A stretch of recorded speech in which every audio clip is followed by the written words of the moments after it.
NEET paper leak मामले में तेज हुई सियासत। विपक्ष ने सरकार के घेराव करके शिक्षा मंत्री का इस्तीफा मांगा।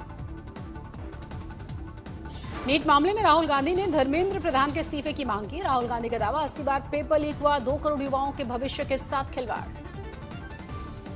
राहुल गांधी का बीजेपी पर गंभीर आरोप का बीजेपी आरएसएस गठजोड़ ने देश की शिक्षा व्यवस्था को कमजोर कर दिया है। नीट मामले पर बढ़ के रामदास अठावले का, गुनहगारों को मिलेगी सख्त सजा।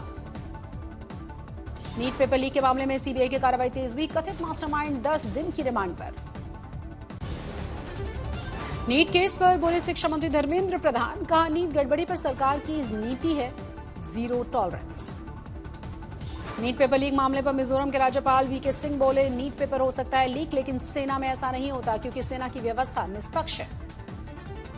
दिल्ली मेडिकल एसोसिएशन ने धर्मेंद्र प्रधान को चिट्ठी लिखी। परीक्षा रद्द होने पर जताई चिंता। तत्काल व्यवस्थागत सुधार की मांग की गई। नीट पेपर लीक मामले में बड़ी गिरफ्तारी। एनटीए की एक्सपर्ट टीचर मनीषा मंडारे ने ही लीक किया था बायोलॉजी का पेपर।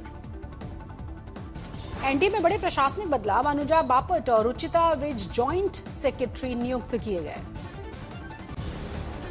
भारत नीदरलैंड्स के बीच कई करार। प्रधानमंत्री बोले, भारत के सबसे अहम साझेदारों में से एक है नीदरलैंड्स।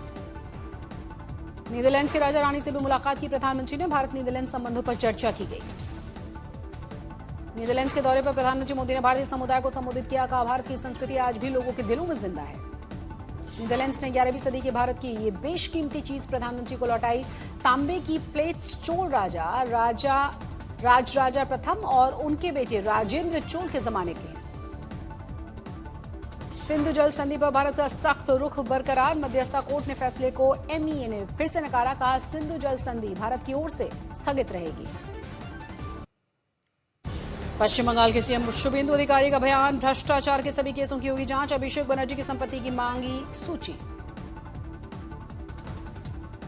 बंगाल में अत्याचार करने वाले पुलिसकर्मियों पर होगी कार्रवाई। शुभेंदु अधिकारी बोले, ऑफिसर्स की कॉल डिटेल की जांच की जाएगी। अभिषेक को निर्देश पर काम करने वालों पर कार्रवाई। पश्चिम बंगाल की शुभेंदु सरकार की अवैध मदरसों के खिलाफ कार्रवाई। मदरसा शिक्षा मंत्री सुधीराम टुडू ने कहा कि अवैध मदरसों के खिलाफ होगी सख्त कार्रवाई।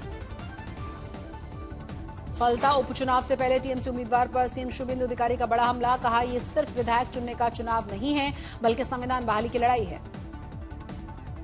टीएमसी उम्मीदवार जहांगीर खान पर शुभेंदु अधिकारी ने निशाना साधा। कहा, तथाकथित पुष्पा अब उनकी जिम्मेदारी।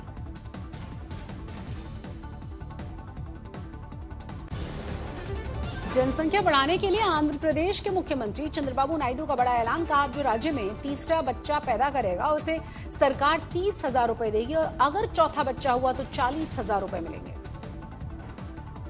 आंध्र प्रदेश में घटती हुई जनसंख्या पर चंद्रबाबू नायडू ने जताई चिंता। कहा, समाज को अब जनसंख्या बढ़ाने पर मिलकर करना होगा काम।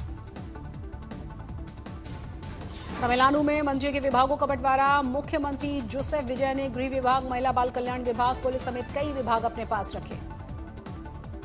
कॉकरोच वाली टिप्पणी पर सुप्रीम कोर्ट के चीफ जस्टिस सूर्यकांत का बयान। कहा, मेरी मौखिक टिप्पणी को गलत तरीके से पेश किया गया। मैंने युवाओं की आलोचना नहीं की।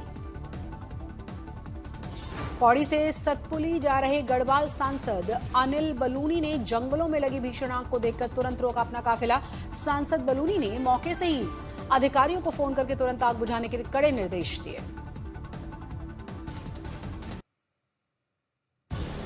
केंद्रीय मंत्री बंदी संजय के बेटे भागीरथ ने पॉस्को मामले में सरेंडर कर दिया है। साइबराबाद पुलिस ने जारी किया था लुकआउट सर्कुलर। केंद्रीय मंत्री नितिन गडकरी ने शनिवार को नागपुर रेलवे स्टेशन से नागपुर मडगांव एक्सप्रेस का नियमित सेवा का उद्घाटन किया। ट्रेन को हरी झंडी दिखाई। पुणे में राष्ट्रीय बैंक प्रबंधन संस्थान पीजी डिप्लोमा के 20वें बैच के दीक्षांत समारोह का आयोजन किया गया। प्रधानमंत्री के प्रमुख सचिव और रिजर्व बैंक के गवर्नर इसमें शामिल हुए। पंजाब के बेहतर शिक्षकों का समूह ट्रेनिंग के लिए फिनलैंड के लिए रवाना हुआ। सीएम भगवंत मान ने किया रवाना। यूपी पुलिस कर्मियों की सोशल मीडिया रील्स पर सख्ती। आपत्तिजनक पोस्ट और रील्स डालने वाले पुलिसकर्मियों पर कार्रवाई के आदेश दिए गए। यूपी में सीएम योगी के निर्देश पर आपदा पीड़ित के परिजनों को 1-1 लाख रुपए की आर्थिक सहायता दी गई। आंधी तूफान, आसमानी बिजली से 127 लोगों की जान चली गई थी। गाजियाबाद में राष्ट्रीय हिंदू फ्रंट के दफ्तर के उद्घाटन कार्यक्रम में बोले केंद्रीय मंत्री गिरिराज सिंह, सनातन समाज को संगठित और शक्तिशाली बनाने की जरूरत है। जम्मू कश्मीर के पुंछ में सुरक्षा बलों का सर्च ऑपरेशन जारी, सूरनकोट इलाके में आतंकवादियों की तलाशी।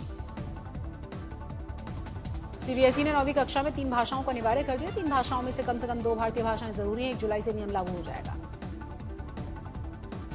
सीबीएसई में 10वीं की तीसरी भाषा का परीक्षा नहीं होगी। एनईपी के तहत सीबीएसई ने फैसला लिया है।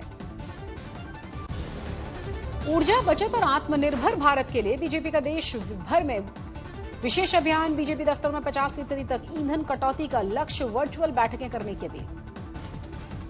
आर्मी चीफ उपेंद्र द्विवेदी की पाकिस्तान को चेतावनी, आतंकवादियों को पनाह देने के से बाज आए, वरना तय करने के भूगोल इतिहास का हिस्सा नहीं रहना है।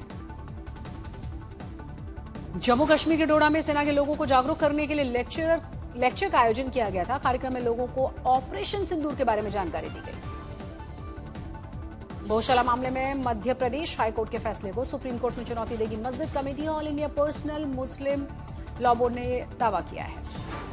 धार भोजशाला मामले में हाईकोर्ट के आदेश पर एएसआई का बड़ा फैसला, अब साल भर पूजा कर सकेंगे हिंदू।